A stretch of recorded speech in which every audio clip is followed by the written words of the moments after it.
શ્રી મોક્ષ માર્ગ પ્રકાશક ગ્રંથ છે.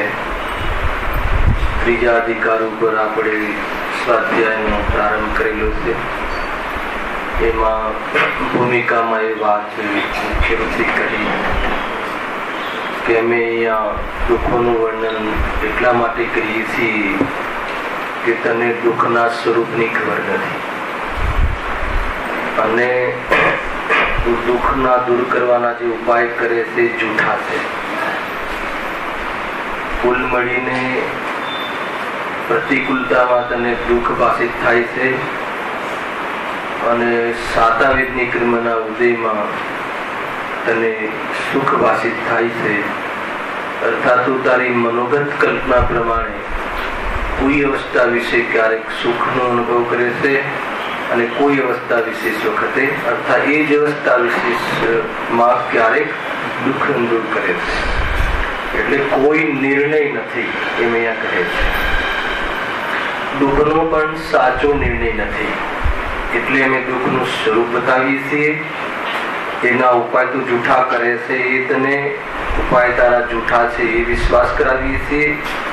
અને સાચું સુખ કેવી રીતે પ્રગટ થાય અર્થાત દુઃખ દૂર કરવાનો ઈલાજ શું છે એની તમે રુચિ કરાવવા અર્થે અમે આ અધિકારનો પ્રારંભ કરીએ છીએ.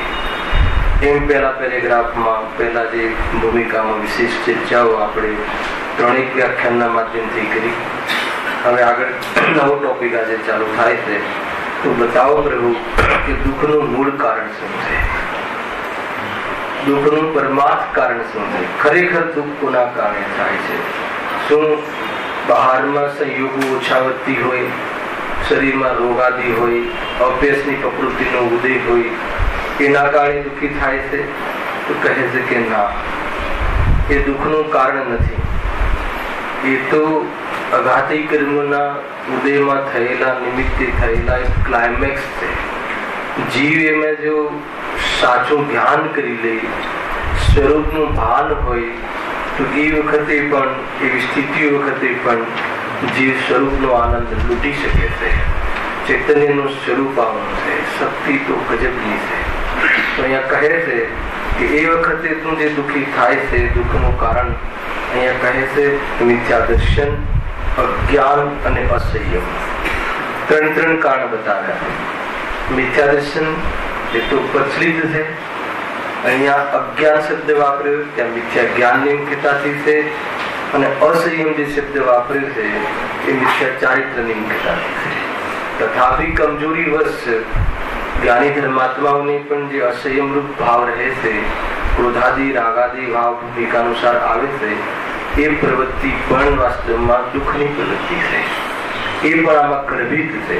જ્યારે એનો શબ્દની વિવક્ષા આવશે ત્યારે આપણે એનો વિશેષ ખુલાસો કરીશું. હવે સર્વ દુઃખોનું મૂળ કારણ મિથ્યા દર્શન, અજ્ઞાન અને અસંયમ છે. મૂળ કારણ, ખરેખરું કારણ અર્થાત બીજું કોઈ કારણ છે જ નહીં, એકમાત્ર કારણ. તો તમે એમ કહો કે ચલો પરમાર્થી કારણ આ છે પણ વ્યવહારથી તો ઓલું ખરું ને, એને ઉભું રાખવું છે. અરે પરમાર્થી કહ્યું એટલે એકમાત્ર સમ્યક એકાંત. આ જ છે, બીજું કોઈ દુઃખનું કારણ નથી. એનું નામ સમ્યક અનેકાંત. ખ્યાલ આવ્યો ને? બહારના કર્મ ઉદયમાં થતી સ્થિતિ એ દુઃખના કારણ નથી, પરંતુ સ્વભાવને ન અનુભવી અને અજ્ઞાનતા, મિથ્યાત્વ અને અસંયમ આદિ ભાવ છે એ પરમાર્થી અર્થાત એકાંત દુઃખનું કારણ છે. એનું નામ સમ્યક અનેકાંત. તો સમ્યક અનેકાંતમાં સમ્યક એકાંતનો પક્ષ આવે ત્યારે સમ્યક અનેકાંત થાય. તો શું પક્ષ આવવું જોઈએ? ત્યાં દુઃખના કારણ છે એ મારો સ્વભાવ નથી એમ નિર્ણય કરી, એમ જાણી અને સ્વભાવ પર દૃષ્ટિ જાય અને સુખનો સ્વાદ લે ત્યારે તારે સમ્યક અનેકાંત થયું કહેવાય. નહીં તો શાસ્ત્રનું તો સમ્યક અનેકાંત આ જ છે. શું કહ્યું જીતુભાઈ? બરાબર છે. શાસ્ત્રમાં તત્વાસૂત્રનું સમ્યક અનેકાંત, ગુરુદેવની સભામાં જે અનેકાંતની વિવક્ષા કરી મૌલિક, આ છે બહુ મોટો વિષય છે. શ્યાદવાદ ને અનેકાંત ચંદ્રકાંતભાઈ ચલાવડાવો આવા વિષય 10 દર્શન પરિવારમાં જીવને જીનવાની વાંચવાની પદ્ધતિ આવડી હતી. ખરેખર કેવું છે, આ બધા બહુ સુંદર સુંદર ટોપિકો છે જીનાગમના, એના વગર એક પણ પાનું આગળ ચાલુ મુશ્કેલ. શ્યાદવાદ શૈલી છે, અનેકાંત વસ્તુના ધર્મ છે, ચલાવે કે નહીં, અને અનંત ધર્માત્મિક વસ્તુને ઓળખવા માટે શ્યાદવાદ શૈલી વગર અસંભવ છે. તો શ્યાદવાદ શૈલીની જો ખબર નહીં હોય તો ગોટાળા કરશે, બહુ ગોટાળા. એટલે તો થયા છે ગોટાળા, એ શૈલીની ખબર નથી. શું શ્યાદવાદ શૈલી છે? બહુ ઊંચી વાત છે. તમને થોડુંક ટેસ્ટ કરાવી દઉં કેવી રીતે છે. માની લો કે એક બાજુ તમે એમ કહો છો કે ભાઈ સમય ઘણો ઓછો છે, બરાબર ભાઈ ચિન્નુભાઈ, અને બહુ ક્ષણિક છે, તારી પર્યા ક્ષણિક છે, હવે તું કેટલું રહીશ અહીંયા, 10-5 વર્ષનો ઘરાગ, અને સમય ભરનો ભરોસો નહીં. એક બાજુ એ જ કુંકુંદ આચાર્ય દેવ એ જ જીવને એમ કહે, અને બીજી વખત શું કહે? તું અનાદિ અનંત છે, તું ત્રિકાલી છે, અને તું ધ્રુવ છે, અને તું ક્યારે નષ્ટ થતો નથી. તો કહે છે કે એક જ આચાર્ય એક જ વ્યક્તિને એક જ સમયમાં આ બે વસ્તુ કહે છે. કેવી રીતે કહે? તો આ જે કન્ફ્યુઝન પેદા થયું, એ કન્ફ્યુઝન નો અભાવ શ્યાદવાદ શૈલીથી સંભવ છે. બરાબર મહેન્દ્રભાઈ? અસંભવ છે. બધી વસ્તુ છે, અને એક જ સમયમાં એક જ વ્યક્તિને બે ધર્મ, બે યોગ્યતાઓ છે કે નહીં? તો જે રીતે કહ્યું છે એનું નામ શ્યાદવાદ શૈલી છે. અને એનાથી શું નક્કી કરવું? બે ધર્મ એમાં જે કહ્યું કે ભાઈ તારું જે આ ક્ષણિક મનુષ્ય જીવન ક્ષણિક છે, તારો આ અવસર ક્ષણિક છે, એને એમ કહી અને કરવા લાયક કાર્ય કરી લે તો બરાબર સમજ્યો. શું કરવા લાયક કાર્ય છે? કે હું અનાદિ અનંત છું, મનુષ્ય શરીરના અભાવથી હું મરતો નથી, એ નિર્ણયને અનુભવ કરી લે, એ કરવા લાયક, સાચું દર્શન કરવા લાયક છે. ત્યારે એ સમ્યક અનેકાંત થશે ને એમાં સમ્યક એકાંત શું થયું?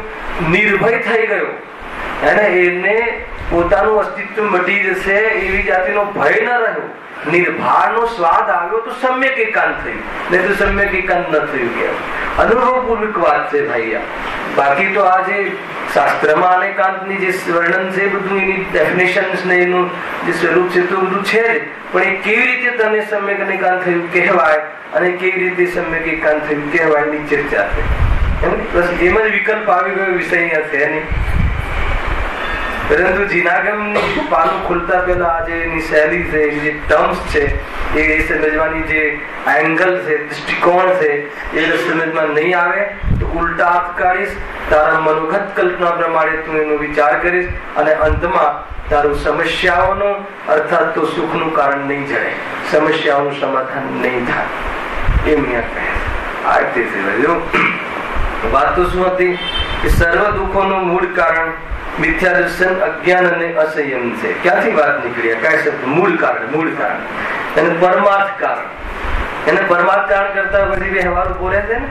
અરે નથી ઉભો રહેતો. વ્યવહાર ગૌણ કરીને નથી એમ કહ્યું, ગૌણ કરીને નથી કહ્યું એટલે એનાથી તારું દુઃખનું પણ પ્રયોજન નથી ને સુખનું પણ પ્રયોજન નથી.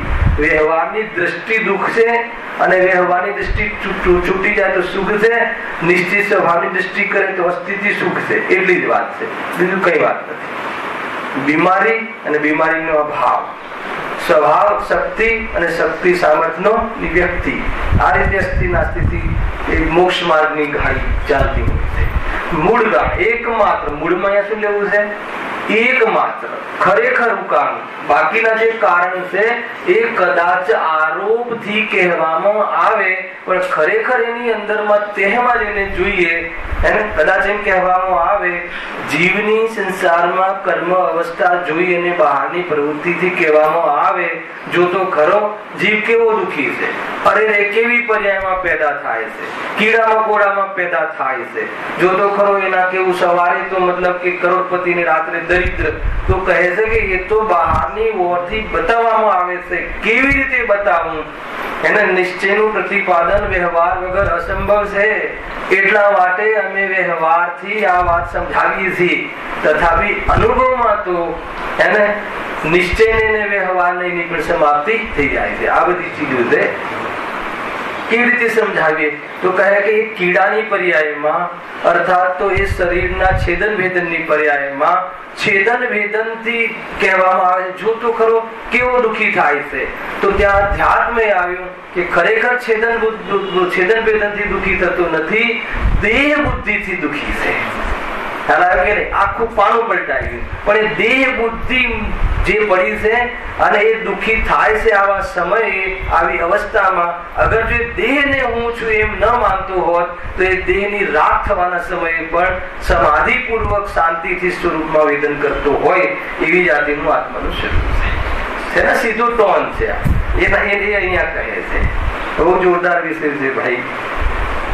એટલે મૂળ કારણ કોણ છે? આપણે ચાવી પકડવી છે કે મૂળ કારણ કોણ છે. આ બહારમાં તું તારું કન્સેપ્ટ શું છે, તારી ધારણા શું છે, તારું દ્રષ્ટિકોણ શું છે, તારી દ્રષ્ટિ શું છે, અને તારું સ્વરૂપ સંબંધી તારી બુદ્ધિ શું કહે છે એના એ પ્રમાણે પેલા વિચારમાં મૂકો. એના આપણા જ્ઞાનની કોર્ટમાં, અદાલતમાં આ બધા વિષયો મૂકો અને એનો નિષ્કર્ષ આગમના માધ્યમથી વિચાર કરી અને જો મળતો આવે ત્યારે કહેવાય કે અનુસાર પુરુષાર્થ ઉપડે તો મળ્યો કહેવાય, નહીં તો કાંઈ મળ્યો ના કહેવાય. બાકી તો સમીકરણો તો આજે બહુ વાર મેળવ્યા, પરંતુ એનો જે નિષ્કર્ષ છે એ સંબંધી એને પ્રયોગ ન કર્યો. દવા લઈ આવ્યો, દવા શીખી આવ્યો, દવા સમજાવ્યો, પણ દવાનો પ્રયોગ ન કર્યો. બસ સાચી દવા લઈ આવ્યો, બરાબર તાવ આવ્યો છે, નિદાન કર્યું, તાવની દવા પણ લઈ આવ્યો રાખી, પણ પ્રયોગ પ્રમાદવશ, રાગવશ, પ્રમાદ એટલે રાગ કાઢ્યો, પ્રમાદવશ સંસારમાં રાગવશ એને આ ઔષધિ કબાટમાં બંધ કરી અને બહારથી નમસ્કારનો વ્યવહાર કરી દીધો. સરસ મઠાવી દીધું, ફર્સ્ટ ક્લાસ ફર્નિશ, વેલ ફર્નિશ, અને મતલબ અમેરિકન, બેલ્જિયમ કાચ અને અંદરમાં સમયસાર જબરજસ્ત સજાવટ અને જોરદાર કે સમયસાર અમારા ઘરમાં છે. અને સવારે ઉઠીને બધા નમસ્કાર કરે છે ને રાત્રે સુતા બધા નમસ્કાર કરે છે. જય નારાયણ ગુરુદેવ કહે. આ છે પાનું ખોલ્યું નથી. પહેલી ગાથા કોણ લેખક છે, કોની ટીકા છે ખબર નથી. કદાચ હોય તો ટીકામાં શું છે તો કે ખબર નથી. ટીકામાં હોય તો ક્યાં છે તો કે ટીકામાં છે. હલાવે કે નહીં, તારા સ્વરૂપમાં ત્યાં સુધી જીવ આવતો જ નથી, એટલે વંચિત રહી જાય, કોરો ને કોરો જીવ રહી જાય છે. ખ્યાલ આવે કે નહીં? એને બધું જ છે, પાણી છે, બધું છે, ડૂબકી મારતો નથી. કેવી રીતે કામ થાય? તો એના માટે શું કરવું? હવે પ્રશ્ન આવવો જોઈએ ને. ખ્યાલ આવે કે નહીં? જો સર્વ દુઃખોનું મૂળ કારણ મિથ્યા દર્શન, અજ્ઞાન અને અસંયમ છે. હવે એક એક વસ્તુ લઈએ છે અને અહીંયા મૂળનો આપણે અર્થ કરીએ. એક માત્ર દુઃખનું કારણ બતાવે છે અહીંયા, અને દુઃખનું કારણ ક્યાં છે? પરમાં છે કે સ્વમાં છે? સ્વભાવમાં છે કે પરદ્રવ્યમાં છે? ખ્યાલ આવ્યો કે સ્વભાવમાં પણ નથી ને પરમાં નથી. એક સમયની પર્યાયમાં એ જે છે અંગ નથી આત્માનું. ખ્યાલ આવ્યો કે નહીં? ત્યાં વિરાજમાન છે. એ રીતે જો ખુલાસા કરીશું વિશેષ. દર્શન મોહના ઉદયથી થયેલા અતત્વ શ્રદ્ધા મિથ્યા દર્શન છે.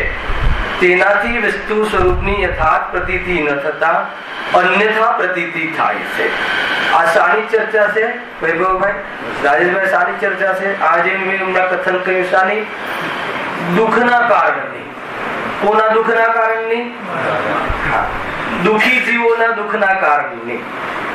પોતે સુખી છે. અહીંયા કહે છે કે દુઃખી જીવના દુઃખોનું કારણ, એમાં સૌથી પહેલું નામ શું આપ્યું હતું? મિથ્યા દર્શન નામનો રોગ. ત્યાં રોગ થયો છે. કયો રોગ છે? મિથ્યા દર્શન. હવે એની વિવક્ષા કોને કહે છે? આ રોગનું જરા બાયફર્કેશન, આ રોગના જરા લક્ષણ બતાવો ને. મિથ્યા દર્શન નામનો રોગ.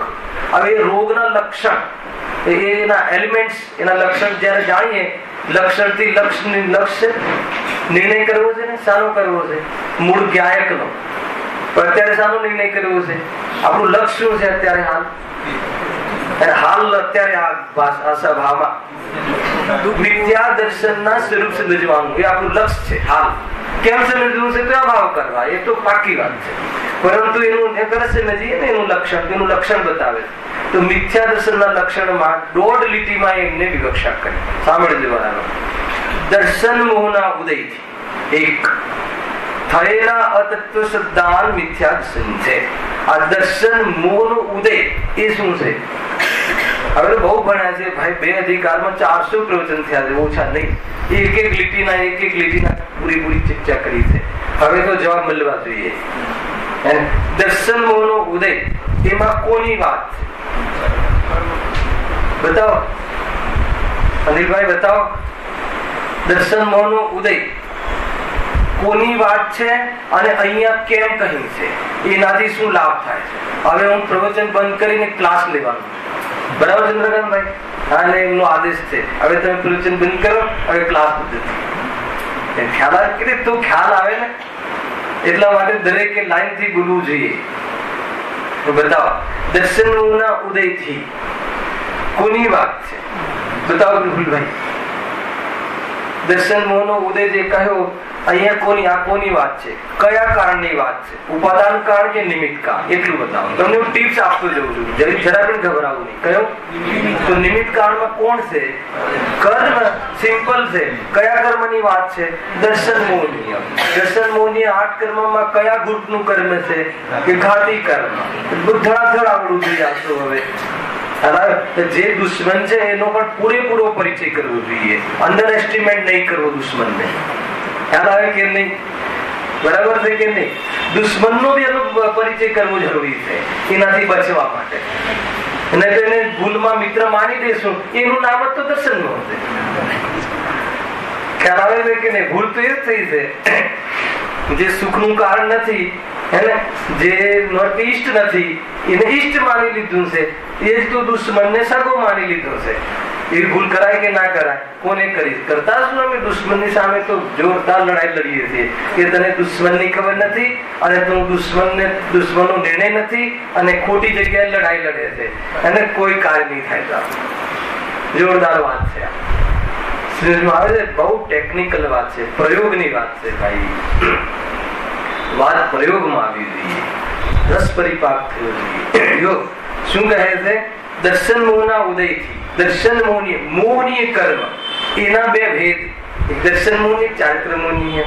તો દર્શન મોહનીના ઉદયથી, તો દર્શન મોહનીના ઉદયથી નિમિત્ત કાળ બતાવી એને, અને એમાં શું પ્રયોજન છે? આ મૂળ વાત છે. આ લગભગ અઠવાડિયામાં 2 વાર આવું છું, એમાં 1 વાર તો જરૂર કહું. દર્શન મોહનીયના ઉદયથી એ નિમિત્ત કારણથી આગળ કહ્યું કે અતત્વ સિદ્ધાંત. અતત્વ સિદ્ધાંત એટલે ખ્યાલ અર્થાત તો દેહ અને આત્મા અમે એક છીએ, હું જ ઘર ચલાવું છું. આવું તમને આવી જાતિની પરિણતિ પાકી કરાવી અથવા આનું પોષણ કરવું, એમાં નિમિત્ત કારણ માતા પિતા છે કે ગલીના ગુરુ છે કે કુદેવ છે કે કોણ છે? શાના કારણે? નિમિત્ત કારણ કોણ છે? બધા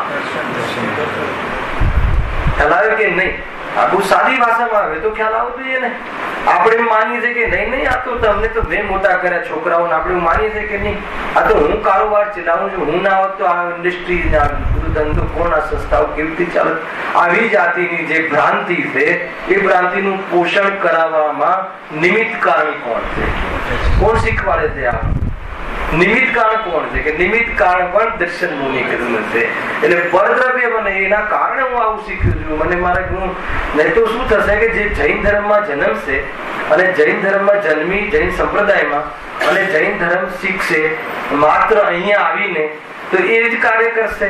તો કે અન્ય જગ્યાએ જન્મે છે તો પણ કાર્ય કેવી રીતે કરે છે? અન્ય પક્ષમાં, શ્વેતંબર સંપ્રદાયમાં, હરિજન શુદ્ર સંપ્રદાયમાં, અન્ય સંપ્રદાયમાં, તિર્યંજ ગતિમાં ત્યાં પણ કાર્ય કરી લે છે. કે ત્યાં તો આનો મોકો પણ નથી આ સભાનો, વેદ વિજ્ઞાનની. તો કેવી રીતે? ખ્યાલ આવે કે નહીં?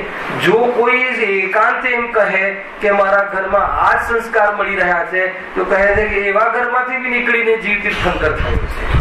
ખ્યાલ આવે કે નહીં? એટલે કહે છે કે ત્યાં એ કારણ નહોતું, ત્યાં પણ દર્શન મોહનીય કર્મ નિમિત્ત હતું. તને ખ્યાલ આવે સાકે? સમજાય ગુજરાતી? દર્શન મોહનીય કર્મ. આ દર્શન મોહનીય કર્મ ક્યાંથી આવ્યું? આ બધી થીમ શીખવાડી છે. ચલો દર્શન મૌન્ય કર્મ, પણ આખિરકાર તમે પરદ્રવ્યની સિદ્ધિ કરી ને. અરે એમ નથી, પણ દર્શન મૌન્ય કારણ જે નિમિત્ત કારણ છે એ નિમિત્ત બનવા રૂપ યોગ્યતા પણ કોના કારણે થઈ કે પૂર્વમાં તેવા ભાવ કર્યા હતા, એને લઈને કર્મ બંધ થયો અને એ ઉદયમાં આવ્યું. એ ઉદયમાં આવ્યું, પણ એ તો ભૂતકાળ થઈ ગયો ને પ્રભુ, એ તો થઈ ગયું. હવે શું? તો કે હવે તું જે ભૂલ કરે છે કે એના ઉદયમાં પણ સ્વભાવ તરફ દ્રષ્ટિ ન કરતા, એના મૂળ સ્વરૂપને સમજતા તું એમાં ને એમાં રચ્યો પચ્યો રહે છે, એટલા માટે કે આ ભૂલ થાય છે. મૂળમાં એક લીટીમાં આટલી બધી ટર્મ્સ, આટલા બધા એંગલ, આ બધું છે. આ બધું એંગલમાં શું નક્કી થાય છે? આ બધા એંગલમાં શું નક્કી થાય છે કે ઉપયોગને સમેટવું. ધ્યાન રાખજો ભાઈ, અહીંયા ઉપયોગને સમેટવાની વાત છે. ક્યાંથી સમેટવું? મંદિરોથી. ક્યાંથી સમેટવું? સ્વાધ્યાયથી. અરે અમે તો બહુ સમેટીએ છીએ, બહુ ઉપયોગ સમેટ્યો. હવે શિબિરોમાં નથી જતા, હવે આ નથી જતા, તો ક્યાં જાવ છો? એને જ્ઞાન શિબિર, ધ્યાન શિબિર, હવે કઈ શિબિરમાં જાવ છો? સમજમાં આવે છે કે નહીં? તો ઉપયોગને સમેટવાની વાત એટલે ઉપયોગને વિષય કષાય અને પંચેન્દ્રિયના ભોગરૂપ પ્રવૃત્તિથી સમેટવાની વાત છે. ત્યાંથી સમેટવાની વાત. તો એક લીટીમાં ઉપયોગ સમેટ્યો ને ક્યાંથી સમેટ્યો? ઉપયોગનો વિસ્તાર, મને કોઈ મારો દોષ, મારી જે આ બહારમાં આજીવિકા આદિ સંભાળવાનું દાયિત્વ, મને એમાં જે રસ પડી રહ્યો છે, એનું કારણ અને દીકરા દીકરીઓ અને સમાજ, કેમ કે મારી સમાજને બહુ જરૂર છે અને દાન આદિ કોણ કરશે, એટલા માટે એમના માટે આ બધું હું ખ્યાલ આવે કે નહીં? સમજમાં આવે છે કે નહીં? આ છે ને ઉલટું પ્રકરણ.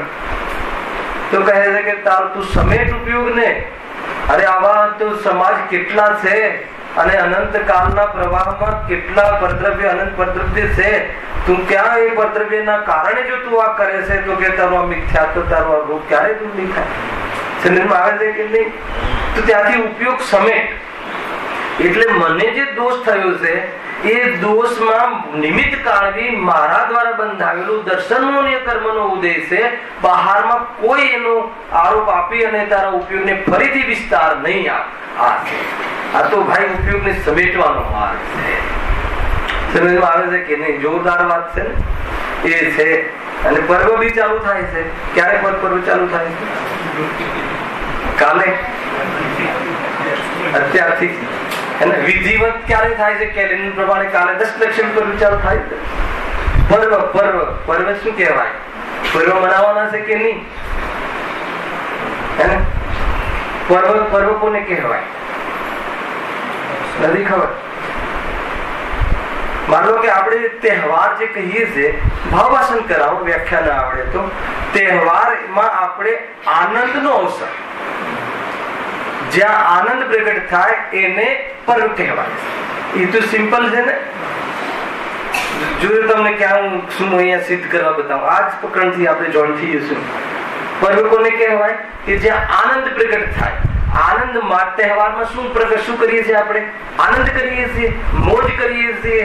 તો આનંદ જે પ્રગટ કરીએ, મોજ કરીએ, એને પર્વ કહે છે. તો એ પર્વમાં આપણે શું કરવાનું છે? આનંદ કરવાનો છે. હવે નેક્સ્ટ સ્ટેપ કે આનંદ કોને કહેવાય? વિતરાગતાને આનંદ કહેવાય. ખ્યાલ કે નહીં? રાગ રહિત અવસ્થાને આનંદ કહેવાય. નિર્ભારતાને આનંદ કહેવાય. નિરાકુલતાને આનંદ કહેવાય. નિરાકુલતા આનંદ લક્ષણ છે. બરાબર છે? તો એ વિતરાગતા પણ રીતે આનંદ મનાવો અથવા આનંદ મોજ કરવી, તો એનું નામ પર્વ છે. સમજમાં આવે છે કે નહીં? તો 10 લક્ષણ ધર્મ, 10 લક્ષણ મહાપર્વ. તે 10 લક્ષણ એને તમારો પહેલો દિવસ હોય ને તો પહેલા પ્રવચન ચાલુ નહીં કરવાના. ચંદ્રકાંતભાઈ બધાને 10 લક્ષણના નામ બોલાવડાવો પેલા. તો એ 10 લક્ષણ કયા છે જેના નિમિત્તથી આપણે, અર્થાત જે વિતરાગતાના એલિમેન્ટ્સ છે, જે આનંદના સ્વરૂપ છે, આનંદના ભેદ કરીને સમજાવવામાં આવે છે. એ તો 10 લક્ષણ ઉત્તમ ક્ષમા આદિ જે કહ્યા, જે આત્માના ઘરેણા છે, જેનાથી આત્મા શુભાયમાન છે, એ વાસ્તવમાં 10 પ્રકારની વિકૃતિઓના અભાવમાં જે પ્રગટ થાય છે વિતરાગતા,